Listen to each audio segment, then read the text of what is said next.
नमस्कार दोस्तों, सैनवाल classes for Uttarakhand में आप सभी का हार्दिक स्वागत है। दोस्तों, आज हम एक उत्तराखंड से संबंधित एक नई सीरीज शुरू कर रहे हैं, जिसमें हम जो हमारी सबसे महत्वपूर्ण पुस्तकों में से एक है, यानी जो यूके ट्रिपल एससी हो या यूके पीएससी हो, जिससे ज़्यादा पोर्शन रहता है वो उत्तराखंड से संबंधित रहता है। और ग्रुप सी में खासकर तो ये काफ़ी ज़्यादा है, 40 नंबर के हमारे ग्रुप सी के एग्ज़ाम में उत्तराखंड आती है। तो इसके लिए हमें क्या करना होगा कि हमें उत्तराखंड को अच्छे से पढ़ना होगा। तो उत्तराखंड को अच्छे से समझने के लिए, पढ़ने के लिए जो यहाँ पे सबसे महत्वपूर्ण पुस्तक है, जिसमें से ज़्यादातर जो प्रश्न होते हैं वो जो हमारे आयोग बनाता है, तो ज़्यादातर जो हमें प्रश्न है वो हमें परीक्षा वाणी में मिल जाते हैं। तो इसके लिए अगर आप परीक्षा वाणी को अच्छे से पढ़ना चाहते हैं, समझना चाहते हैं, तो उसके लिए हमने ये जो सीरीज है ये शुरू की है। तो इसमें हम क्या करेंगे, हम जो भी हमारे चैप्टर हैं, जितने चैप्टर हैं, तो उन सब को शॉर्ट में हम समझेंगे इस वीडियो लेक्चर के माध्यम से। तो इसमें हम जो भी जितने भी चैप्टर में सारी इंपॉर्टेंट चीज़ें हैं वो हम इसमें कवर करेंगे और इसको एक आसान तरीके से हम परीक्षा वाणी के सभी महत्वपूर्ण चीज़ों को समझेंगे। तो आइए शुरू करते हैं। जो हमारा चैप्टर 2 है, यानी अध्याय 2 है। फर्स्ट तो इसमें वन लाइनर हैं सारे। तो जो सेकंड है चैप्टर है हमारा, उत्तराखंड राजनीतिक प्रशासनिक ढांचा। तो इस आज के वीडियो लेक्चर में हम इसके बारे में जानेंगे कि इसमें क्या क्या महत्वपूर्ण चीज़ें हैं और क्या क्या हमारे परीक्षा की दृष्टि से महत्वपूर्ण है। उत्तराखंड राजनीतिक प्रशासनिक ढांचा, उत्तराखंड का राज्य गठन। उत्तराखंड अगर राज्य गठन की बात करें तो उत्तराखंड जो हमारा उत्तराखंड बना, तो ये बना था 9 नवंबर 2000 को, और ये 13 यूपी के ज़िलों को काट कर बनाया गया था। यानी 13 यूपी के जो ज़िले थे उनको शामिल करके बनाया गया हमारा उत्तराखंड। गणतंत्र में स्थान, गणतंत्र में अगर इसके स्थान की बात की जाए तो 27वें नंबर पे आता है। यानी जब हमारा 9 नवंबर 2000 को राज्य बना, तो उत्तराखंड में या भारत में उस समय 26 राज्य मौजूद थे और ये 27वां राज्य बना। इसके बाद हिमालयी राज्यों के क्रम में इसके बात की जाए तो हिमालयी राज्यों के क्रम में इसका 11वां स्थान है। वर्तमान में जब जम्मू कश्मीर अलग अलग हो गए हैं, जम्मू कश्मीर और लद्दाख यूनियन टेरिटरी बन गई हैं, तो ये इसमें 10वां आ जाएगा। राज्य गठन के समय जो इसका नाम था, नाम की बात की जाए तो उत्तरांचल नाम था, और इसका जो नाम परिवर्तन हुआ वह 1 जनवरी 2007 से, यानी 1 जनवरी 2007 से इसका नाम उत्तराखंड हो गया। इसके बाद प्रतीक चिन्हों की बात करें तो प्रतीक चिन्हों का जो निर्धारण किया गया वो किया गया था 2001 में। यानी जब राज्य का गठन हुआ 9 नवंबर 2000 को, तो उसके बाद 2001 में जो हमारे राज्य प्रतीक हैं उनके चिन्हों का निर्धारण किया जाता है सन 2001 में। इसके बाद अगर राज्य प्रतीकों की हम बात करें तो सबसे पहले आता है हमारा राज्य चिन्ह। राज्य चिन्ह की बात करें तो यह शासकीय कार्य के लिए स्वीकृत है, यानी जितने भी हमारे शासकीय कार्य होंगे उसमें हमें यह राज्य चिन्ह देखने को मिलेगा।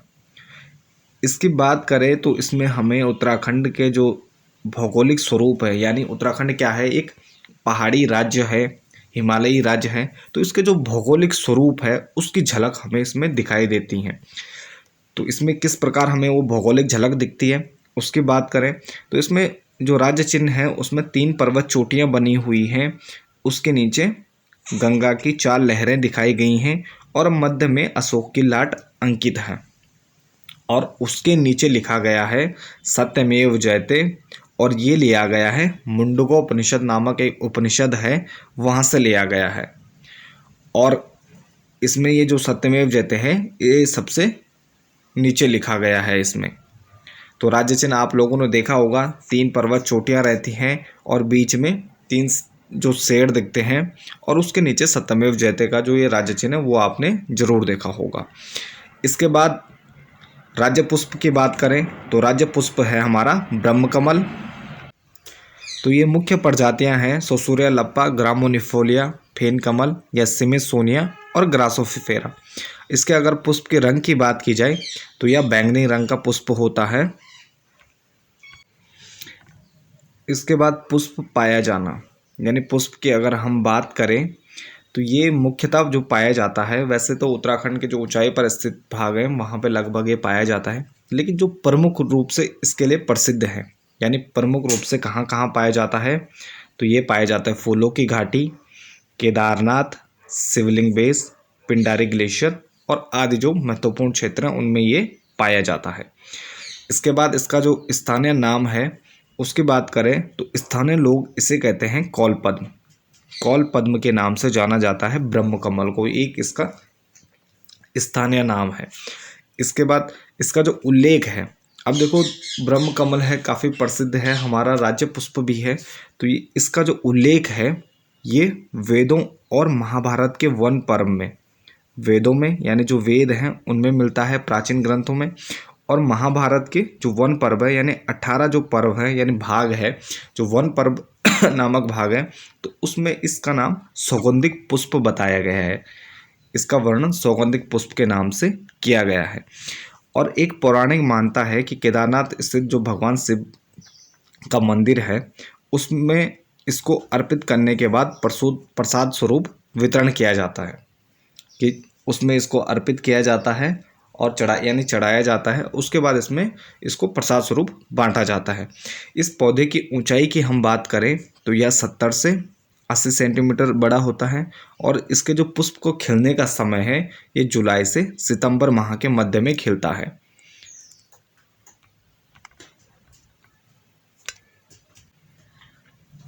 इसके बाद राज्य पक्षी है हमारा मोनाल। इसका पाया जाना तो ये पाया जाता है 2500 से 5000 मीटर की ऊंचाई पर, यानी लगभग जो 2500 से 5000 मीटर के ऊंचाई के क्षेत्र हैं वो इसमें ये इतनी ऊंचाई पर ये पक्षी पाया जाता है मोनाल, और ये हमारा उत्तराखंड का राज्य पक्षी भी है। इसकी एक और प्रजाति होती है डफिया, और डफिया होती है नर प्रजाति, और ये होती है मोनाल मादा, यानी मोनाल फीमेल और ये मेल। अन्य प्रदेशों में इसके पाए जाने की बात करें तो ये अन्य प्रदेशों में भी जो हिमालयी राज्य हैं ज़्यादातर उनमें पाया जाता है, और ये इसके साथ ही हिमाचल का राज्य पक्षी भी है, और इसके अलावा ये जो हमारा पड़ोसी देश है नेपाल उसका राष्ट्रीय पक्षी भी है। तो यानी हिमाचल का राज्य पक्षी और नेपाल का राष्ट्रीय पक्षी भी मोनाल ही है। इसके वैज्ञानिक नाम की हम बात करें तो इसका जो वैज्ञानिक नाम है लोफोफोरस इम्पिजिनस है। तो ये आपको ध्यान रखना है, इनके वैज्ञानिक नाम तो आपको ज़रूर याद रखने हैं। तो इसका जो वैज्ञानिक नाम क्या है, लोफोफोरस इम्पिजिनस है। इसके अलावा इसके अगर मुख्य प्रजातियों की हम बात करें तो इसकी जो मुख्य प्रजातियां हैं एपेलस, स्केलेटरी, ल्यूरी और ल्यूफोफोरेंस, ये 4 इसकी मुख्य प्रजातियां हैं जो यहाँ पर हमारे उत्तराखंड में भी पाई जाती है। एपेलस, स्केलेटरी, ल्यूरी और ल्यूफोफोरेंस। इसके अलावा जो इसका स्थानीय नाम है, जैसे ब्रह्म कमल को स्थानीय या लोकल लैंग्वेज में कौल पद्म कहते थे, तो इसका जो स्थानीय नाम है इसी प्रकार इसको मन्याल या मुनाल के नाम से जाना जाता है। इसके रंग की बात करें तो इसका नीला, काला व हरे रंगों का या मिश्रण वाला पक्षी होता है, यानी जो इसके शरीर पर नीले, काले और हरे रंगों का मिश्रण से बना होता है, और इसकी पूंछ क्या होती है, हरी होती है, और सिर पर इस पर रंगीन कलगी होती है। इसके सिर पर क्या होता है, रंगीन कलगी भी होती है। और इसके अलावा इसका जो प्रिय भोजन आलू और कीड़े मकोड़े होते हैं, और यह पक्षी आलू की फसल को काफ़ी नुकसान पहुंचाता है, तो इसके लिए क्या होता है, इसका शिकार भी काफ़ी होता है।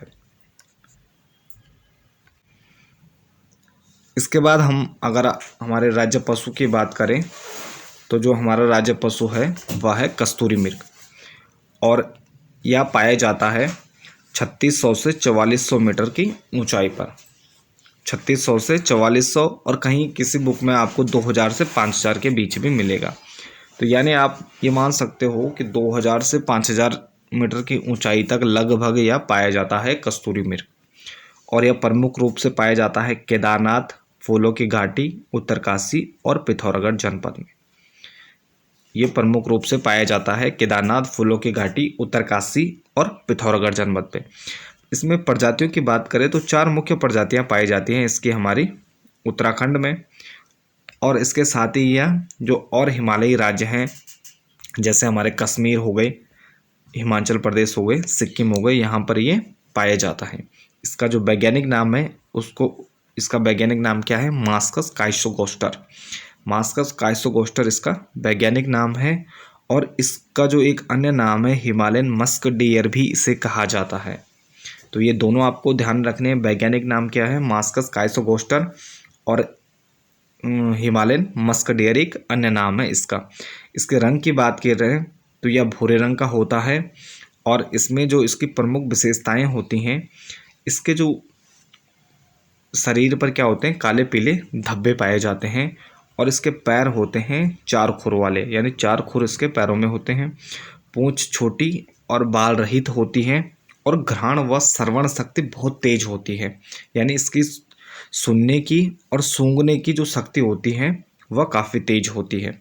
इसकी ऊंचाई लगभग होती है 20 इंच। इसकी ऊंचाई होती है 20 इंच और वजन होता है लगभग 10 से 20 केजी, यानी 10 से 20 किलो का इसका लगभग औसत वजन होता है। और औसत आयु होती है 20 वर्ष, लगभग 20 वर्ष के आसपास जीवित रहते हैं। और इसकी गर्भधारण अवधि की बात करें तो ये होती है 6 माह। और इसका सबसे प्रमुख जो कस्तूरी है, कस्तूरी की हम बात करें, कस्तूरी केवल नर मृग में पाई जाते हैं, यानी जो मेल मृग होते हैं उनमें पाई जाती है कस्तूरी। तथा 1 वर्ष से अधिक नर मृग के जन्नांग के समीप गर्भ नाभि के पास एक गांठनुमा थैली में पाया जाता है। और एक बार में केवल यह 30 से 45 ग्राम कस्तूरी इससे प्राप्त होती है। और अंतराल की बात करें तो 3 वर्ष के अंतराल पर इसे निकाला जाता है। यानी जो कस्तूरी की बात करें तो नर मृग में पाई जाती है, 1 वर्ष से अधिक नर मृग में पाई जाती हैं। और एक गांठनुमा थैली में इसके जननांग के पास गर्भ नाभि के पास एक गांठनुमा थैली में बनी होती है। और एक बार में 30 से 45 ग्राम इसमें कस्तूरी प्राप्त किया जाता है। और अंतराल की बात करें तो लगभग 3 वर्ष के अंतराल में इससे कस्तूरी निकाली जा सकती है। और इसी कस्तूरी के लिए इनका शिकार भी किया जाता है। इसके उपयोग की बात करें तो कस्तूरी का जो उपयोग किया जाता है वह औषधि निर्माण में, और इसके साथ ही इसकी क्या होती है? अद्वितीय सुगंध होती है। तो इसका जो इत्र बनाने में या आदि में भी इसका उपयोग किया जाता है। और मुख्यतः इसका औषधि निर्माण में भी उपयोग किया जाता है। इसके संवर्धन और संरक्षण के प्रयास किए गए, तो इसका जो संवर्धन और संरक्षण के प्रयास किए गए उसमें कस्तूरी मृग विहार की स्थापना की जाती है 1972 में। और एक केदारनाथ वन्यजीव प्रभाग चमोली में की जाती है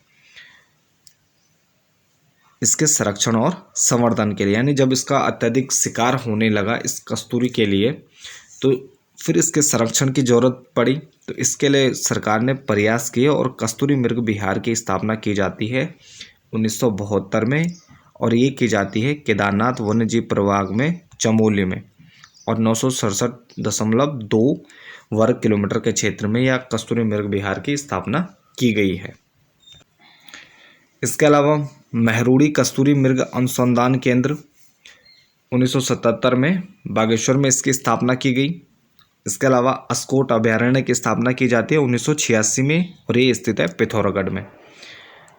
फिर कस्तूरी मृग प्रजनन एवं संरक्षण केंद्र की स्थापना की जाती है 1982 में चमोली में, और ये चमोली के कांचुला खर्क में स्थित है। इसके बाद राज्य वृक्ष, तो उत्तराखंड का जो राज्य वृक्ष है वह है बुरांस। और यह प्रकृति की बात करें इसकी तो ये सदाबहार और विशुद्ध पर्वतीय होता है, यानी इसे मैदानी क्षेत्र में नहीं उगाया जा सकता। यह विशुद्ध रूप से पर्वतीय है और यह क्या होता है? सदाबहार होता है। वैज्ञानिक नाम की हम बात करें तो इसका जो वैज्ञानिक नाम है रोडोडेंड्रॉन आर्बोरियम इसका वैज्ञानिक नाम है। इसको आपको ध्यान रखना है, रोडोडेंड्रॉन आर्बोरियम। और यह 1500 से 4000 मीटर की ऊंचाई पर पाया जाता है हमारा राज्य वृक्ष बुरांस। ऊंचाई बढ़ने पर जैसे जैसे ऊंचाई बढ़ती है तो उसके फूल का जो रंग होता है वह गहरा लाल, और उसके बाद फिर हल्का लाल, और जैसे जैसे ऊंचाई और ऊपर बढ़ती है तो चटक लाल। और 11,000 फुट की ऊंचाई पर इसमें सफ़ेद रंग के पुष्प पाए जाते हैं बुरांस के। बुरांस के सफ़ेद रंग के पुष्प पाए जाते हैं 11,000 फुट की लगभग ऊंचाई पर। इसके अगर पुष्प के खिलने की समय की हम बात करें तो ये जनवरी से अप्रैल में खिलते हैं। और ये इसका जो जूस होता है, इसके पुष्पों से जो जूस बनाया जाता है, फूलों से जूस बनाया जाता है, वो हृदय रोग के लिए काफ़ी लाभकारी होता है। और इसका जो पुष्प का उपयोग है, जूस के अलावा इसमें रंग भी बनाया जाता है इससे। और इस वृक्ष की ऊंचाई की बात करें, यानी बुरांस वृक्ष की ऊंचाई की हम बात करें तो यह 20 से 25 फीट इसकी ऊंचाई होती है। और इसकी जो विशेषताएं हैं, इसकी एक तो लकड़ी मुलायम होती है और इसका उपयोग ईंधन के रूप में, यानी जो स्थानीय लोग हैं इसका उपयोग ईंधन के रूप में भी करते हैं। और इसके जो पत्ते हैं वो खाद बनाने के काम भी आते हैं। इसका भी जो स्थानीय लोग हैं उनके द्वारा कटान किया जाता है, तो इसके लिए इसको संरक्षित वृक्ष घोषित किया गया है। और इसका जो संरक्षित वृक्ष घोषित किया गया है, इसे वन अधिनियम 1974 के अंतर्गत इसे संरक्षित वृक्ष घोषित किया गया है। तो ये था हमारा जो उत्तराखंड राजनीतिक प्रशासनिक ढांचा है, जो इसका पहला टॉपिक था। उत्तराखंड जो राज्य चिन्ह है या राज्य प्रतीक हैं, तो उनके बारे में हमने जाना, यानी जो उत्तराखंड के राज्य प्रतीक है तो उनके बारे में हमने आज के इस वीडियो में जाना। और इसके बाद जो नेक्स्ट वीडियो होगी उसमें हम शासन प्रशासन और जो आगे आने वाले बचे हुए टॉपिक है तो उनके बारे में जानेंगे। तो इसके साथ ही ये वीडियो यहीं पर समाप्त करते हैं। मिलते हैं नेक्स्ट वीडियो में। बने रहिए हमारे चैनल के साथ। धन्यवाद।